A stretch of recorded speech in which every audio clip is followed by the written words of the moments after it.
자, 23절부터 교독하도록 하겠습니다.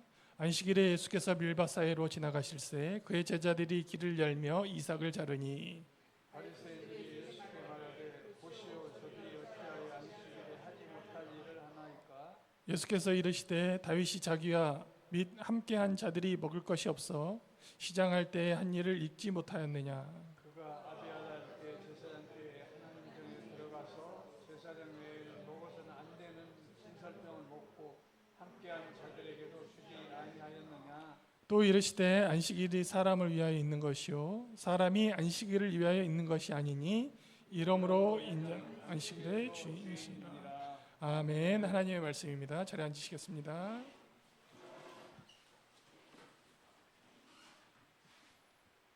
찬바람이 좀 나오나요? 예, 지금 팬이 두 개인데 네. 이게 제가 압니다. 찬바람이 조금씩 나오긴 나와요? 밑에 건 나와요? 아, 안타깝습니다. 모든 만물은 이렇게 노화되고 연약하여지고 그러는 것 같습니다.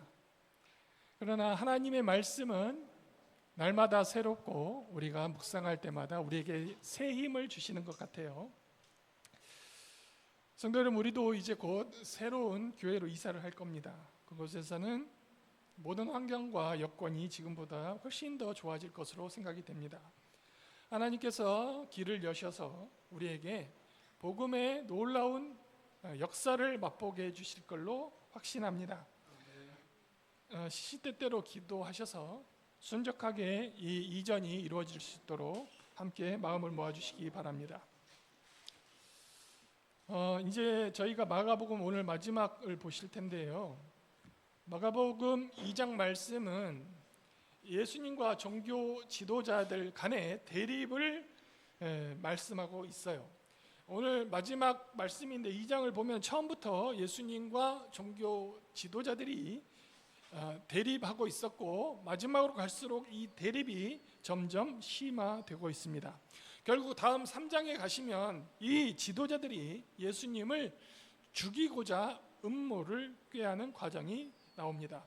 이제 이 마가복음 2장에서 있었던 일련의 사건들을 제가 말씀해 드리면은 예수님께서 중풍병자를 고쳐주십니다. 그 지붕을 뜯어가지고 친구들이 이렇게 중풍병자를 달아 맸잖아요. 그때 예수님께서 그 중풍병자의 병을 고쳐주시기 전에 먼저 이렇게 말씀하셨어요. 너의 죄가 사함을 받았노라. 이렇게 선포하시니까 그것을 보고 있던 서기관들이 속으로 이것은 신성모독인데? 그렇게 생각을 했어요. 예수님이 그들의 생각을 아시고 예수님 자신에게 죄사함의 권세가 있음을 그들에게 확인시켜 주셨어요. 그래서 중풍병자에게 일어나 네 침상을 들고 걸어가라 그러면서 그 서기관들에게 묻잖아요. 속으로만 생각한 그들에게 예수님이 물어요. 내가 죄사함을 받았노라 하는 말과 이 자리를 들고 걸어가라 하는 말 중에 어떤 것이 쉽겠느냐? 인자에게는 죄사함의 권세도 있고 병고침의 권세도 있음을 보여주셔요. 그래서 그가 중풍병자가 벌떡 일어나서 그 자리를 들고 걸어 나갑니다. 이어서 세리마태를 부르셔요. 세리마태를 부르시더니 세리마태 집에 가셔서 죄인들과 예수님이 식사를 함께 하셔요. 이것을 보고 또 이 종교 지도자들이 막 비난을 해요. 저 예수가 죄인들과 먹고 마신다. 예수님께서 무슨 말씀을 하시죠? 나는 의인을 부르러 온 것이 아니라 죄인을 부르러 왔노라. 이렇게 말씀을 하셔요. 오늘 본문에서도 당시 유대교 가장 핵심적인 유대교의 정체성 안식일 준수 문제에 대해서 종교 지도자들과 예수님께서 부딪히십니다. 바리새인들과 기득권자들은 자신들이 세워둔 안식일에 대한 율법 조항으로 예수님의 제자들을 감시하고 정죄를 했습니다. 성도 여러분, 안식일의 개념이 창세기, 출애굽기에서 조금씩 달라졌던 것을 기억하십니까? 우리가 창세기 말씀도 다 보셨고 출애굽기 말씀도 다 보셨잖아요. 안식일에 대한 개념이 조금씩 달라졌어요. 하나님이 본래 천지 창조를 6일간 하시고 마지막 7일째 안식하신 장면이 있어요. 창세기 2장 2절 3절 같이 한번 읽어보시죠. 시작.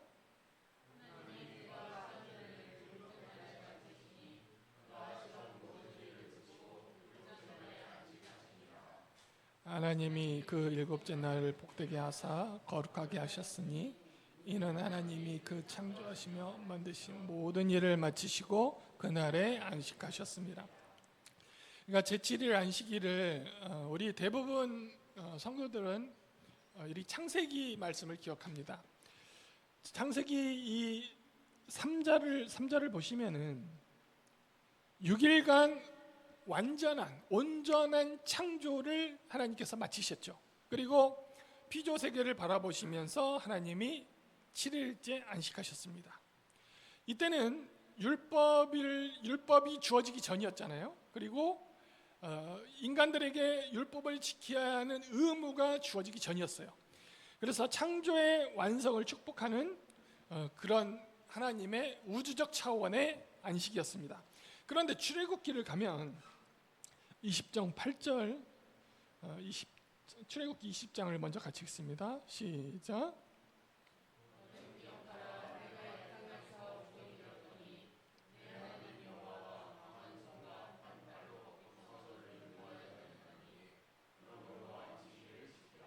여기 출애굽기를 보시면은 똑같은 말씀이 신명기 5장에도 나오는데요. 신명기 5장 15절 시작. 너는 기억하라. 없나요? 출애굽기 신명기. 원래 저기 뒤에 모니터가 나와야 되는데 모니터가 나오면 제가 준비가 됐는지 딱 알 수 있거든요. 근데 저 뒤에 TV도 고장 났어요. 에어컨도 고장 나고 TV도 고장 나고. 천정도 여러분 보시면은 이렇게 좀 주저앉았잖아요. 이제 만물이 다 노쇠해서 갈 때가 됐습니다. 자, 신명기 5장 같이 읽습니다. 시작.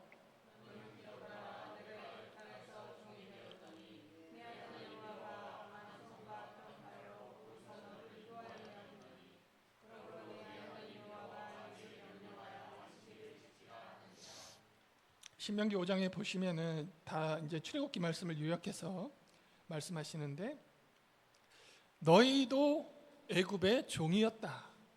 이 말씀을 강조하시면서 너희가 그 종이었던 때 쉬지 못하고 일주일 내내 일했잖아. 근데 그 노예 상태에서 하나님이 모세를 보내서 너희를 구원해 주셨잖아. 그것을 감사해서 안식일을 지켜라. 이렇게 명령하셨어요. 그런데 여러분, 그때 이 안식일을 지키라고 명령하시면서 너와 너의 집, 너의 가족만 안식일을 지켜라 이렇게 말씀하신 게 아니로 너의 하인, 너의 집의 가축들, 혹시 너희 집에 놀러온 나그네까지 안식일을 반드시 지켜야 한다 이렇게 말씀하셨어요. 그래서 이 출애굽기에 오면 안식일의 개념이 이렇게 약자를 보호하는 데 더 의미가 강조됩니다. 창세기에서는 천지를 창조하신 것을 기념해서 안식일을 지키셨는데 출애굽기에 오니까 노예부터 노약자들까지 다 이렇게 안식일을 지키는 보호의 의미가 더해졌어요. 그런데 여러분, 시간이 흘러서 이 안식일 날 유대인들이 아무것도 하면 안 돼. 그리고 그런 율법적인 겉모습, 마음은 온데간데였고 율법 조항을 막 강조하는 거예요. 그래서 선지자들이 어떻게 해요? 마음의 태도가 더 중요하다. 이사야서 58장에 그런 말이 나와요. 안식일에 시작.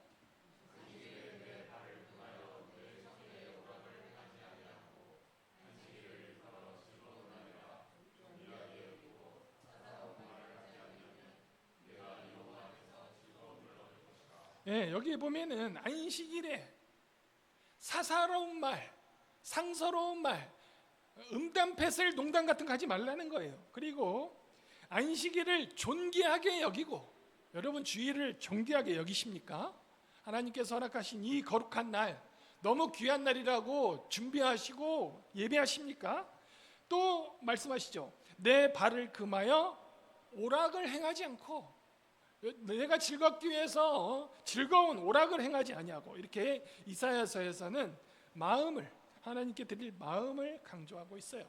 자신의 쾌락이나 유익을 위한 날이 아니라 하나님과의 교제를 기뻐하고 교제를 즐거워하는 영적인 안식의 개념으로 확장이 되잖아요.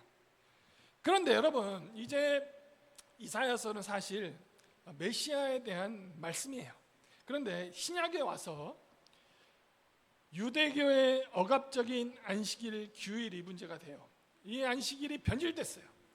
예수님은 그래서 그들을 보시고 안식일이 사람을 살리고 사람을 회복시키는 날임을 강조하고 계십니다.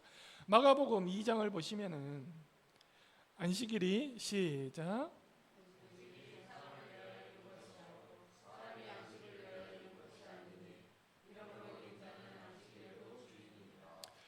여러분, 안식일의 주인이 예수님이래요.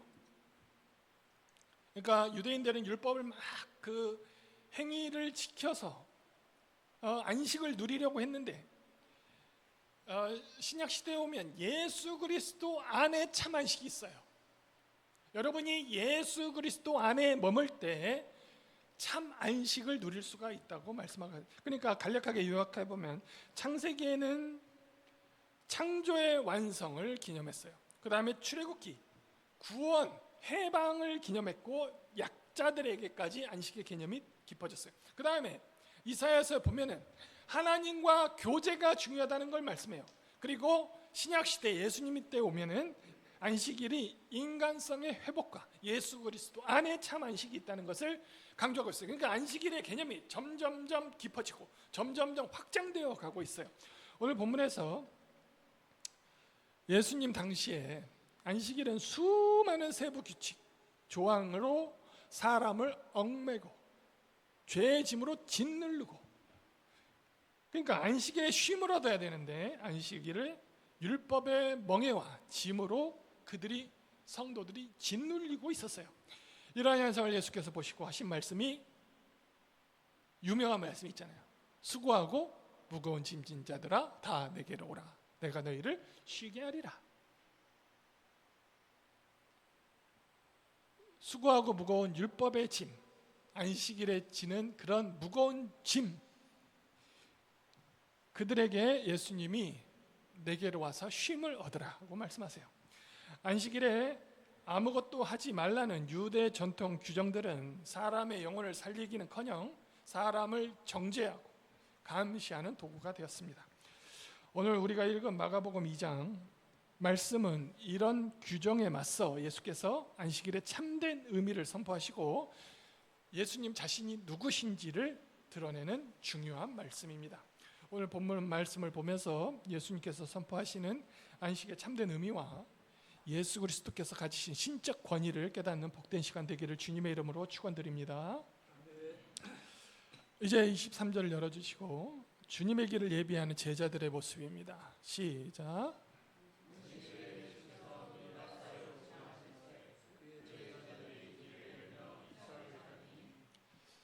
마침 예수님이 안식일에 예수님의 제자들과 함께 밀밭 사이를 걸어가십니다. 밀밭 사이를 걸어가실 때 다른 복음서 마태복음, 누가복음을 보면은 제자들이 이 밀밭 사이를 걸어가면서 배가 고팠어요.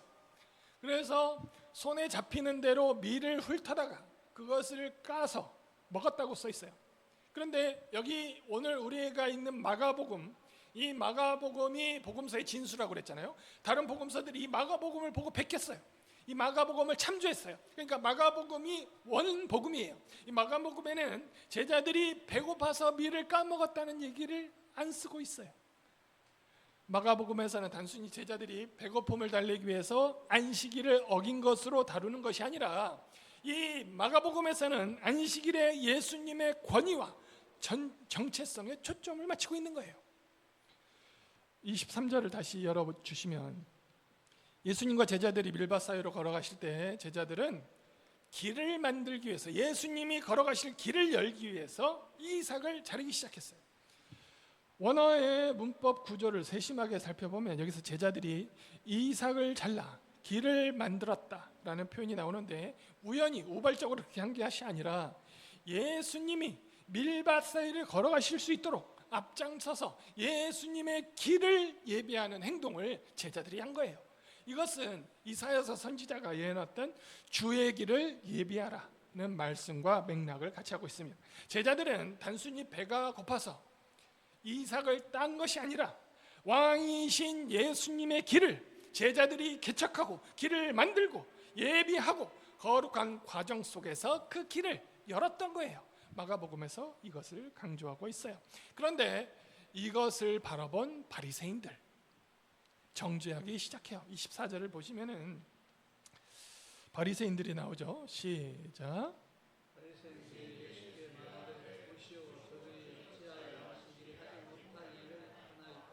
자, 바리새인들이 제자들의 그 모습을 보고, 그러니까 밀을 좀 따서 이렇게 먹은 것 같아요. 안식일에 하지 못할 일을 하나이까 당신의 제자들은 어찌하여. 그러자 유대 사회의 안식일의 관습을 누구보다도 엄격하게 지켰던 바리새인들, 그들이 예수님의 사역을 계속 감시했잖아요. 왜? 예수님에게 시비 걸려고. 예수님의 힘이 막 막강해지니까 예수님을 찍어 누르려고 엿보고 있어요. 그런데 그의 제자들이 자기 눈으로 보니까 실수한 거지. 신명기 23장 25절에 따르면 바리새인들의 정죄, 그들의 정죄는 구약 성경 말씀을 보더라도 근거가 없는 거였어요. 신명기 23장 25절 내 이웃에 시작.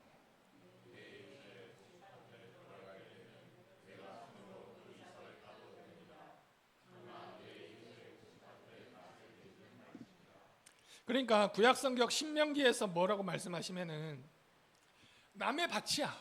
그런데 그 밭을 가로질러 가다가 손으로 따서 먹는 거는 괜찮아.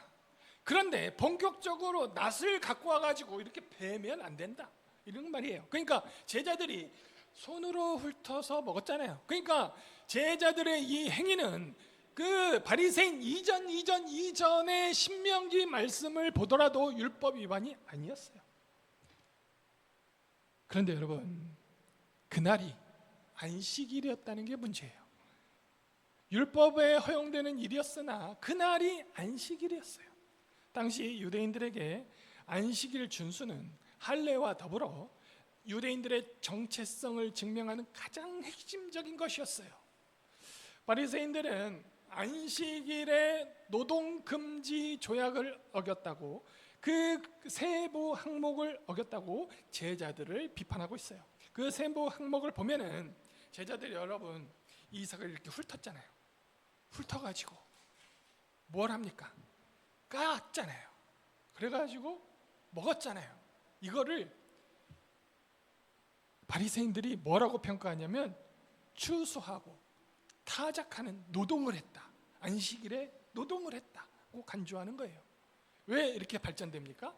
안식일에는 일하면 안 되는데 이 일하면 안 되는 세부 항목을 1500개를 써놨어요, 바리새인들이. 그래가지고 이 1500개 중에 한 개라도 어기면 율법을 범한 거예요. 그러니까 예수님이 수고하고 무거운 짐진 자들이라고 말씀하시는 거예요. 사람을 살리고 하나님의 길을 만들어가는 제자들의 행위를 두고 바리새인들은 오직 전통이라는 잣대만을 대어서 어찌하여 예수 너의 제자들이 하지 못할 일을 하느냐, 날카롭게 비판하는 거예요. 그들은 제자들이 안식일을 모독하고 율법을 위반했다고 고발했으나 바리새인들은 제자들이 정작 누구와 함께 무엇을 위해 그 길을 걸어가는지는 알 수가 없었습니다. 예수님은 생명을 살리고 사람을 살리는 하나님의 뜻을 이루고 계셨어요. 그런데 그들은 오직 사람에게 율법의 짐을, 안식일의 짐을 올가매고 정죄하고 그런 율법 조항에만 집착하고 있었어요. 자, 이를 보시는 들으신 예수님의 반론의 말씀, 마가복음 2장 25절 26절 말씀입니다. 예수께서 이르시되, 시작. 예수께서 이르시되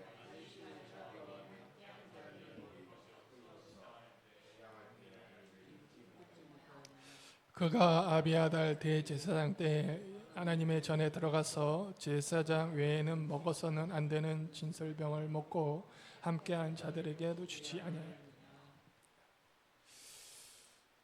예수님은 바리새인들의 비난에 구약 성경 말씀으로 응수를 하십니다. 대답을 하셔요.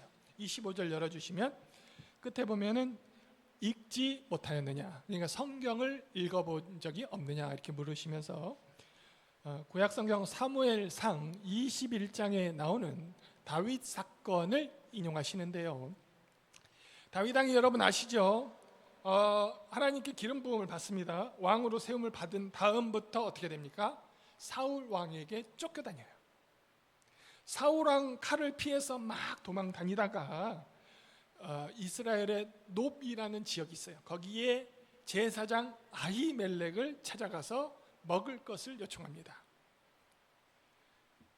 제사장이 다윗과 그의 수하들을 보고 내가 주는 것을 먹으려면 부정한 일이 너희에게 있어서는 안 된다, 이 조건을 확인한 뒤에 일반 떡 대신 하나님 앞에 드렸던 진설병, 거룩한 떡을 내어줍니다.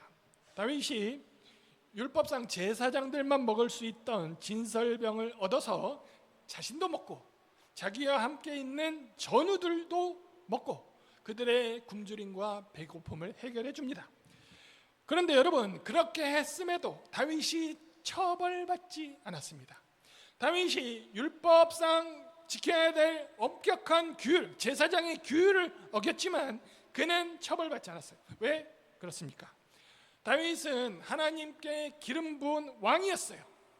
그의 신분으로 인해서 그와 함께한 자들까지 그 다윗의 권위 아래서 율법 조항의 예외적인 혜택을 받은 거예요.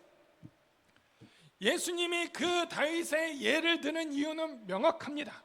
다윗의 왕의 권위 때문에 그 일행이 율법 세부 조항을 어겼음에도 정죄받지 않았던 것처럼 이제 그 다윗보다 더 크신 하나님의 아들 예수 그리스도께서 그의 제자들과 함께 계시기 때문에 제자들의 이 행동이 예수님을 위한 것이라면 완벽하고 정당화된다는 것을 예수께서 예를 들어서 알려주는 거예요. 다윗의 예를 들어서 다윗도 정죄받지 않았다는 것을 알려주시면서 이 제자들이 나와 함께 하나님의 아들인 독생자 예수 함께 있기 때문에 정당화된다는 사실을 알려주고 있어요. 예수님은 다윗의 그 예를 통해서 자신의 신적 권위가 율법 속에 사람들이 만들어낸 율법 세부 조항보다 훨씬 더 위에 있음을 선포하시는 거예요. 제자 훈련이 이제 끝났거든요. 근데 박한균 형제와 김혜정 자매에게 마지막 시간에 제가 당부한 말이 있어요. 여러분이 신앙의 선배 때문에 반드시 시험들 날이 와요. 무슨 뜻이냐면 이제 믿음이 이렇게 팍 들어가가지고 교회가 너무 좋고 성도들이 너무 좋아. 그래서 열심히 신앙생활을 딱 하려고 하는데 선배가 시험 들게, 예를 들면은 어떤 안수 집사님과 어떤 장로님이 술 먹는 걸 보게 되는 거예요. 그래서 여러분, 만일 그런 일을 보더라도 절대 그들을 정죄하시면 안 된다. 정죄는, 심판은 예수님께 있어요. 예수님이 재림하시면 알곡과 가라지를 분리하시고 예수님이 정죄하실 거니까 우리는 정죄하는 일을 예수님께 맡겨야 된다, 이렇게 말씀을 드렸어요. 신앙생활을 하다 보면 도저히 신앙 선배들의 이해 안 되는 행동을 보게 돼요. 그럼에도 시험에 들지 말라고 당부를 했습니다. 성도의 심판 정죄하는 권세는 모두 다 예수님께 있어요.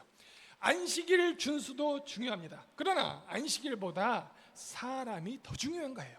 안식일이 사람보다 중요하지 않아요. 심지어 율법이 중요해도 예수님이 더 중요한 거예요. 심판의 권세는 예수님께 맡겨야 되는 거예요. 그렇게 되면 여러분, 우리가 성도의 허물을 봐도 다 용서할 수가 있어요. 내 눈으로 봐도 저것은 분명히 율법을 어기고 하나님의 전에서 이루어지지 않아야 될 일로 보이더라도 용서할 수가 있는 거예요. 이어서 예수님이 안식일에 대한 본질을 말씀하십니다. 27절. 또 이르시되, 시작.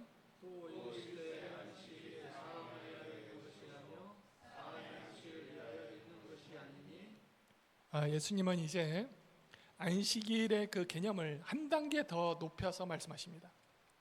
방금 전까지는 무엇을 말씀하셨습니까? 다윗도 심판받지 않았다. 그런데 이제 예수님은 안식일을 위하여 사람을 위하여 안식일이 있는 것이다. 즉 하나님께서 맨 처음 창조하신 이후에 안식일의 개념을 여기로 끌어옵니다.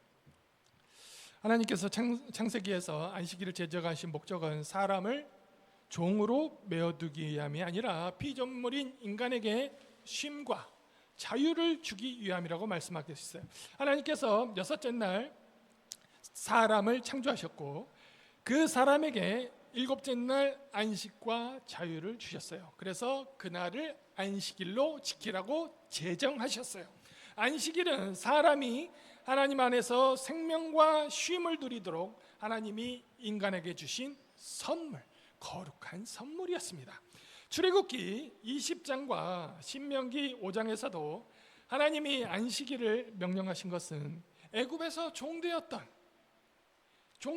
너희 그 고통을 들으시고 자유롭게 해방시켜 주시고 너희를 자유인 되게 해주신 것을 기념해서 안식일을 지키라고 하셨어요. 안식일이 사람을 올가매는 도구가 된 것은 사실은 주객이 바뀐 거예요. 예수님은 안식일의 원뜻인 사람의 유익과 생명을 회복시키기 위해서 이 땅에 오신 거예요. 제자들이 이삭을 자른 행동은 안식일의 원래 목적에 전혀 위배되지 않음을 예수님께서 말씀하고 계셔요. 이어서 안식일의 주인된 예수님을 보시죠. 28절. 이러므로 시작. 자, 이게 결론이에요.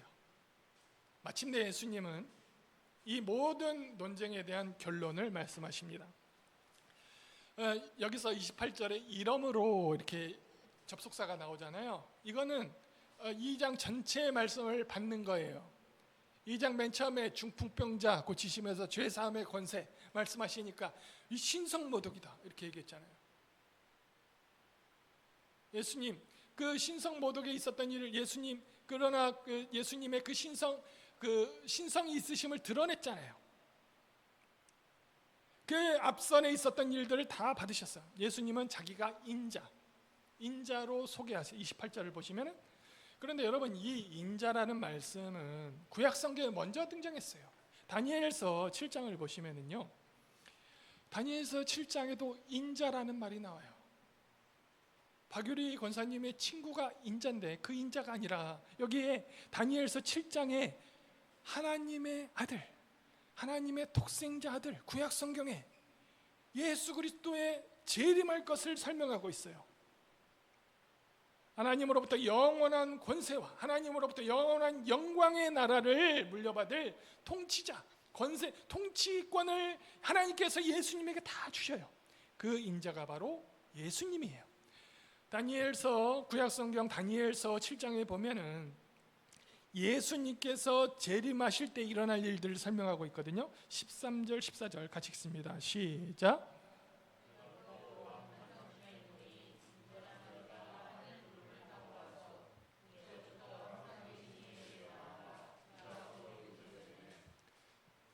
그에게 권세와 영광 나라를 주고 모든 백성과 나라들의 다른 언어를 말하는 모든 자들이 그를 섬기게 하였으니 그의 권세는 소멸되지 아니하는 영원한 권세요 그의 나라는 멸망하지 아니할 것이라. 여기 여러분 다니엘서를 보세요. 다니엘이 환상 중에 보니까 예수님이 재림하는 사건이 이렇게 판노라처럼 쫙 보이는 거예요. 인자 같은 이가 구름 타고 오잖아요. 예수님이 재림이 바로 이거예요. 예수님이 여러분 부활하시고 승천하시잖아요. 구름이 가리워서 예수님 보지 않게 되잖아요. 근데 예수님이 그걸 가실 때 그 수만 500여 형제들이 그걸 다 봤거든요. 그때 예수님이 그 가신 것을 보시고 사람들이 예수님 언제 오십니까? 그러니까 선지자가 가는 거 보신 그대로 오시리라. 만민이 그걸 보게 될 것이. 인자가 구름 타고 온다고 그랬어요. 그리고 예적부터 항생 계시니, 그러니까 하나님 앞으로 인도가 돼요. 14절 열어보시면 그에게 하나님이 권세와 영광과 나라를 주시는데, 여러분 이 나라는 유대인이 사는 이스라엘만 주시는 게 아니라 다른 언어를 말하는 모든 자들, 그러니까 지구의 모든 백성이 예수님을 섬기게 돼요. 예수님이 재림하면 그렇게 된다는 거예요. 그리고 예수님의 권세는 소멸되지 아니하는, 사탄을 이기고 사탄과 사탄을 따르는 모든 졸개들을 유황불에 던지고 알곡과 가라지, 양과 염소를 나눠서 이 염소들까지 그 유황불에 던지고 알곡과 양들만 모아서 이 땅에 새로운 하나님 나라를 창조하시고 그곳에서 영원한 통치권을 하나님께 받으시고 예수님이 왕으로 영원히 통치하시는 그 재림의 순간이 온다는 거예요. 예수님 자신이 바로 하나님의 통치 권세를 부여받은 인자이십니다. 안식일의 참 주인이심을 예수님이 이렇게 말씀하시는 거예요. 이러므로 인자는 안식일의 주인이라. 온 우주의 심판자로 오실 인자이신 예수님이 종말에 구름 타고 오셔서 다른 언어를 말하는 모든 백성의 임금이 되십니다. 그분은 권세는 멸망하지 않는 영원한 권세이고 소멸되지 않는 권세입니다. 이 세상을 심판하실 심판주 예수님이 바로 이 안식일의 진짜 주인이셔요. 그런데 어디 깜도 안 되는 바리새인들이 예수님께 안식일 문제로 시비를 걸 수 있겠습니까? 사랑하는 성도 여러분, 오늘 마가복음 2장 말씀을 통해서 우리는 안식일에 대한 참 진리를 보았습니다. 첫째, 예수 그리스도는 안식일의 주인이시자 심판주이십니다. 안식일을 만드신 분이 예수님이시고, 그러므로 율법의 문자나 종교적인 형식에 매여 누군가를 정죄하고 죄책감에 사로잡히는 분이 아니라 안식일의 주인이 바로 예수님이세요. 성도는, 우리 같은 믿는 성도들은 예수님 안에서 참 안식, 참 쉼을 누려야 하는 것이죠. 둘째로, 주님과 함께함이 우리에게는 최고의 안식입니다. 여러분, 다윗과 함께 했던 자들, 그들이 제사장만 먹을 수 있는 진설병을 먹었어요. 그리고 줄임배를 해결하고 생명을 얻잖아요. 제자들이 예수님과 함께 길을 열며 걸어갈 때 그들을 정죄할 수 없는 거예요. 우리 역시 안식일의 주인이신 예수님 안에 거할 때 세상의 율법, 그 어떤 정죄함도 우리를 지배할 수가 없습니다. 성도 여러분, 우리도 마찬가지입니다. 바리새인들처럼 타인을 비난하고 정죄하는 굳어진 율법주의의 마음을 하루빨리 버리시기 바랍니다. 그리고 안식일의 참된 주인이자 우리 영혼의 안식처가 되신 예수 그리스도 안에 머무십시오. 주님과 함께 걸어가며 주님이 주시는 진정한 평안과 참 자유를 날마다 누리시는 충만한 교회 성도 여러분 되기를 주님의 이름으로 간절히 축원드립니다. 아멘. 다 같이 주님의 이름을 부르고 통성으로 기도합니다.